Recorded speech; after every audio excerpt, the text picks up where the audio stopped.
سلام علیکم، با شما هستم زارالدین سنت‌الله و شما قرار دارین در کانال سنت تیوی. برنامه امروزه ما نام داره شوخی‌های بی‌تحقق. شوخی‌های بی‌تحقق. ما امروز با شما یک چند ویدیو را تماشا میکنیم و در کامنت‌ها می نویسیم که در همین حالت‌ها اگر که ما دچار شویم چه حسیات به خودمون داریم. رفتیم سر میکنیم ای ترینری بهترین. بس اونم خیر. او رفتیم. خود به ما اسم. او رفتیم. دورنی میزنیم. پریوارا.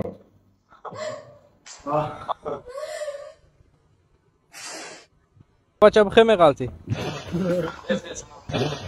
بخیمه غلطی میگه بیچاره چه لسش حوار شده. شوخی‌های بی‌تحقق. دیگرش نمیگذاریم که ایش چی باشم. زن هنگام رانندگی در نزد دیوانخانه چرخ ماشینش شکاف شد و مجبور شد تا آن را عوض کند. قصه دردناک. چرخ ماشینش شکاف شد و مجبور شد تا آن را عوض کند. وقتی که او به این کار مشغول بود، یک ماشین دیگر با سرعت از نزد ماشینش گذشت و بالت‌های چرخ را که در زمین بودند به جوی پرتافت و آنها را آب برد. زن حیران شد که چیکار کند، زیرا دیگر بالت نداشت که چرخ ماشینش را محکم کند. وی خواست که ماشینش را گذاشته برای خریدن بالت رود. در همین وقت یکی از بیمارانی که از پس پنجره دیوانخانه نظاره میکرد آواز برآورد و گفت: از هر سه چرخ دیگر ماشین یک تاگی بالت گیر و چرخ احتیاطی را با آن محکم کن تا توانی. استفاده کنید یک دیوانه آدم هیشا را ثابت میتن. ایرا برای دیوانگیش محکم کرده گند که آدم هیشا در عقلش خوب کار میکنه. تا توانی به نقطه تعمیر برسی. زن اول به سخنان او اهمیت نداد و بعد از کمی اندیشه دید که راه حل درست این است. پس به مصلحت او عمل کرده چرخ احتیاطی را بست و خواست به راه برآید و پیش از رفتن به آن مرد خطاب کرده گفت: این فکر جالب و خیلی زیرکانه بود، پس چرا تو را در دیوانخانه نگه می‌دارند؟ آن مرد تبسم کرده گفت: من کارمند اینجا هستم، دیوانه پدرت است. این پدرنالت کارگر دیوانخانه بوده. زنم حیران شد به فکرم که یک دیوانه ثابت داده سه عقل خودش به این کار را میگیره. شوخی‌های بی‌تحقق. بگذاریم در دیگریش. خودم برای زن میگیرم کمکت کنه، کاراتو بکنه، باهات خرید بیاد، تنهایی درت بیاره. شیر مادر حلاله. من خودم یکی زنه که بینین دلکی شده شد که مرد خچه زن دیم داده سه امروز چه مرده که تماشا میکنیم کچ خیلی شیر مادر حلاله. من خودم یکی رو در نظر داشتم، میخواستم بهت بگم که کمکت کنه از تنهایی درت بیاره. این مرده که هم بود تیار بوده. داداش یه لحظه گوشی رو قطع کن، بهت زنگ میزنم. این پدرنالت نوشنی داشته در تگیر و مولش. این مرده که هم خشواک نخل کردن که جرس شمه برورن. شوخی‌های بی‌تحقق. در همینجا میخوام یک معلوماتی مهم به شما برسانم. باور دارم که به همه شما در کارهای بلیط های هواپیما با نرخ‌های دسترس، همچنین گرانیسه گذشتن با سمالیات در مدت یک سوتکه و همچنین پرویر کنید تمام دکومنت های شما، یعنی که رجیستراسیون، پاتنت، دپورت، زپرت و دیگر اسلوب‌ها هسته. میتونید مراجعه کنید فقط در نمره واتساپ و همچنین نفرایی که میخواهند خودشان یا اینکه نزدیکاشون به حج عمره روان کنند به همین رقم مراجعه میکنید. با تمام شرط و شرایط‌ها با نرخ‌های دسترس این زمان بهترین ایام برای حج عمره هستند. مراجعه میکنین، همه اصلاحی‌ها را میفهمونندتون و همه در خوبیش چیه که وقتی شما به این شرکت مراجعه میکنین کنسولتاسیا در همه باره به پولای چقدر که شما خواهید با تمام سوالاتون وقت جدا کرده جواب میتین. مرحمت مراجعه کنین. بلیط های هواپیما، پرستشن گرانیسه با سمالیات، پرویر کنید دکومنتو و همچنین حج عمره. همین جای ویدیو را یک اسکرین شات کرده در تلفنتون گیریم. باور دارم که با شما حتما در کار میشه. شوخی‌های بی‌تحقق. خیلی یک دسته ویدیویی بود که اونقدر معنا نداشت. اگه میگذاریم به تماشای ویدیوی علمای عصری نو که بیاوریم چی میگن. یگان بار از تاجیکستان بریم برآمدگی هستی؟ مسکو رسیدم. کاسموس رفتم. نه اینجا شوخی نیست، کم در ای شوخی طرف بیام سوالی. اگه پرسید کنی یک آدمی اشاره و گفتی خودش پرسید که یگان بار مسکو رفتگی گفت که آوی مسکو کجای ما کاسموس رفتگیم. احواز یه دختر گفته که ای شوخی بیرون رفتگی یا نه اگه سریوز این پرسیده که گوش کنیم با چی میشه؟ نه دستم اینجا شوخی نباشه. خب روسیه من روسیه نرفتم، مسکو امی دو بار رفتم. من نفهمیدم. من سر میبینیم چی گفت. روسیه من روسیه نرفتم. روسیه نرفتم. مسکو امی 2 بار رفتم. روسیه من روسیه نرفتم. مسکو امی 2 بار رفتم. روسیه نرفته بوده نه که مسکو 2 بار رفته بوده. گفتم که علمای عصری نو تماشا میکنیم. شوخیایی بهتر.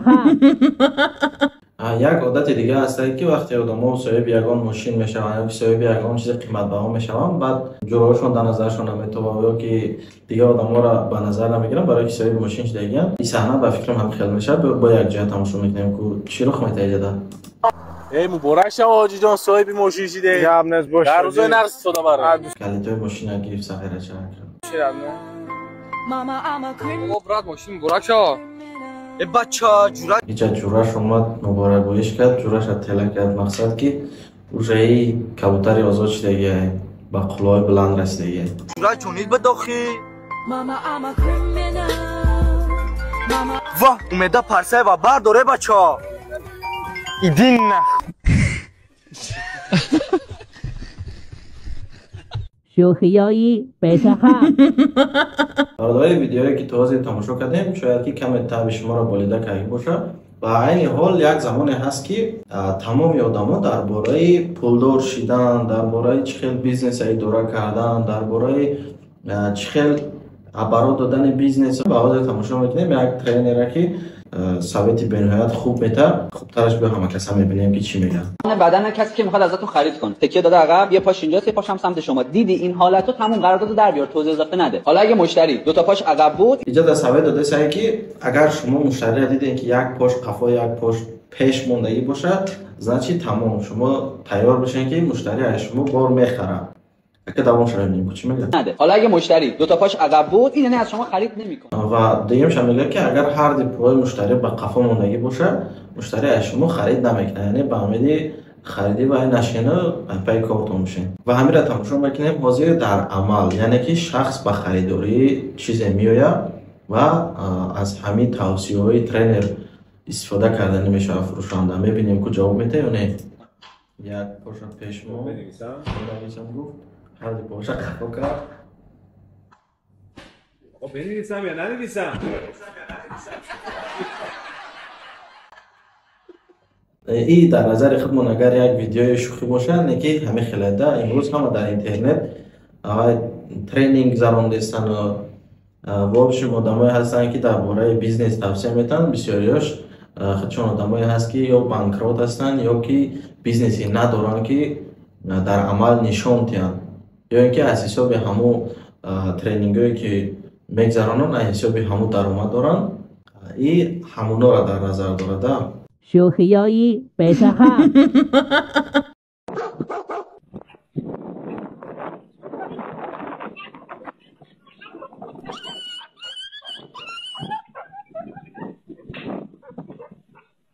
یک چند ویدیویی که از تماشا کردیم برای بریده کردن تعریف خدمت بود اکنون تماشا میکنیم یک مانایی را که شعر میخونه و شعرش به نهایت پرمضمون است باید همه کسا تماشا میکنیم که با دقت بود مهرآور و مهربخش و مهرآموزی شاهنامه خورشیدی جهان افروزی هر قوله که سر کشد بر آن در قدر نالتی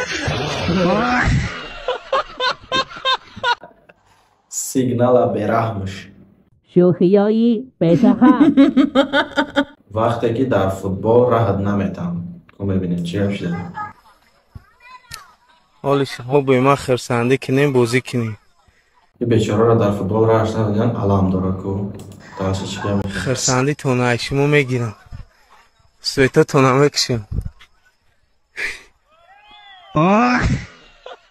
پریسته کریم بیچاره در توا علام داره که سویتا استادیون را پول نکشت شوخیایی بهتر. حالا در یکی از راه‌های اسفالت شده بهترین ناحیه هستیم چون که می‌بینید راه تماما بی خطر بوده در راه بی خطر آدم با ولی کشته درون آب در اومد شب بخیر میمونای طرفی عروس خزم بره یک ثابت درباره بانوایی که در خانه هستن مثلا این گوش دختن در آب خود که تماشا میکنیم چی میگن من همین یک چیزشو صاف نفهمیدم اگر در همین اوقات گوش دازم پدرم جنگ میکنه. گوش ندازم امین جنگ میکنه. من باید چیکار کنم نمیفهمم. سروی چکو بونو سفید بود چکار کنم؟ گوشتا مگو گوشتا پرتو بگیر شوخیایی بهتر. اینا دولان اما پویون دوانو پشنیم برات ما چقریره جد که بچه قریب با کلام غلطی قریب با کلام غلطی چرا زد با فکرم گردن شکست قریب با کلام میزد. ماما جراشدن ایجا دو تاساگای و ریسک میگم بکنم نکنم بگذارم سرم میکنه نمیکنه. های برا کشیده بشم سرم نکنم بابا اغم خم به زبی بعد میترس مای سگو اوی بلا سه تبله بانو میالو های اومد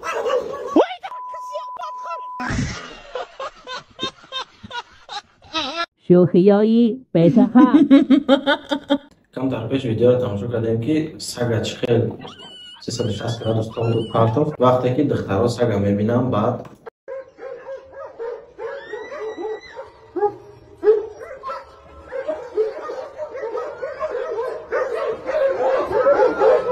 انا وقتی که بچه ها سگ میبینن چیکار میکنن؟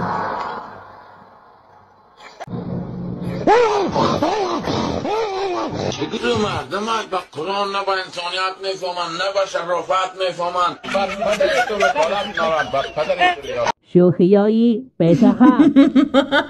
کو شهرما که امریکا تا میجوشم به تماشا میکنیم اینجا چی گفته؟ این میگه 12 تاج برو یگان جونام برو نمیجمعی مامو خودت بفرو بگی چی گفتی رادنا؟ بچه زلال نشه بچه خیلی برو خواهر پیناب در لیفت میشینیم برو من میشینم برای $9 بگیرم بالا برورم و او چای درو برو برای $20 شید میبرم بالا میبرورم پایان میفرورم چیز دکی میبرم بالا میبرم پایان میبرم شوخیایی بهتر. در این ویدیو دو جورای جانی در استوریکا کار کرده ایستن همه کسا میبینیم کارشونه به هم میتونیم دو تا جوره اگر یک جوره شوند کار یا الالزه میشد یا الالزه به یگان سرش میگیم. یک بار دیگه میمونیم دو تا جوره اگر یک جوره شوند کار یا الالزه میشد یا الالزه به یگان سرش میگیم. افتار رپیتیسیا ده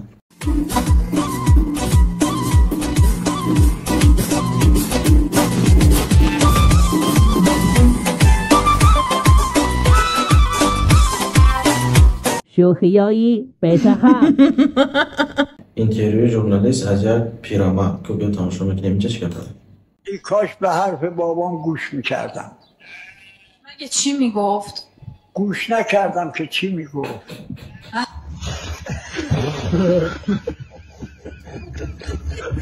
شهرما که خوالینگی اینجا چی باشه؟ خواب رفتیم چه نمیدونی تدک جا اوکا تام کورگر دولت میروا اوسو اینا سوزای کوسه هستن تون سوزای کو تام دزنای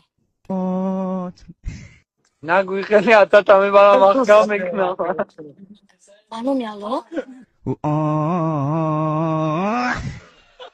تاجیکستانی افغانیه نه تاجیکستان دیگه افغانستان دیگه ایران دیگه اما همه همزبان هستیم. سر اسم نشه آروم چشم کن بگو میگیریم. اسمت چیه؟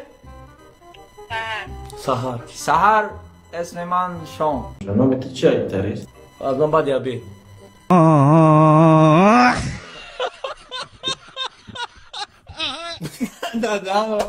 شوخیایی بهتر. اگر چند ویدیوی خنده‌آوری تماشا کردیم بیاین حضور یک سرود یک مردی که چندین سال آرزوی سرودخوان شدن نداره گوش بخوامش کردن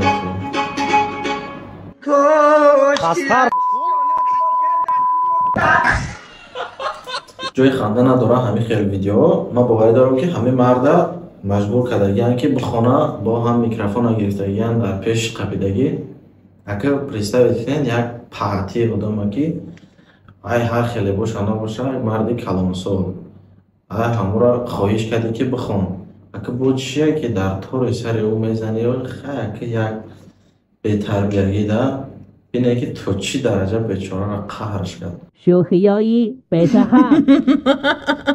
خب یکم سوال. اگر اسماعیل سوال بداده تماشا میکنیم یا نه؟ خیلی به تماشا میکنیم. اگر اسماعیل سومانی میگه جنگ بزرگ وطن گرمانیا رو در جنگ بزرگ وطنی خیلی بدل شد میشه نمیبرید هیکلش در خودمون میساختن. فکرم ها میساختن برای که وای وشیدگی کو شوریده کو منویسن. چی گفته؟ تکرار کنید شوریده کو منویسن. ما بودم که شما کشته کشته. نه نمیساختن. چه سبب؟ خیلی تو پاپولار نشوی اگه کسی گونچ نمیکنه. ای پیشم نبرو که در یکم کامنتر است و که تلگرام کانال ما را میبینید که در آن ویدیوهای جالب و خبرهای مهم بیشتر میبرد. حتما هم بدروید پشیمان نمیشین. همه خیر تا ویدیوهای آینده. شب بخیر میمونای طرفی عروس خزم بره. شب بخیر یار دوستان شب بخیر. شب بخیر کاملا چی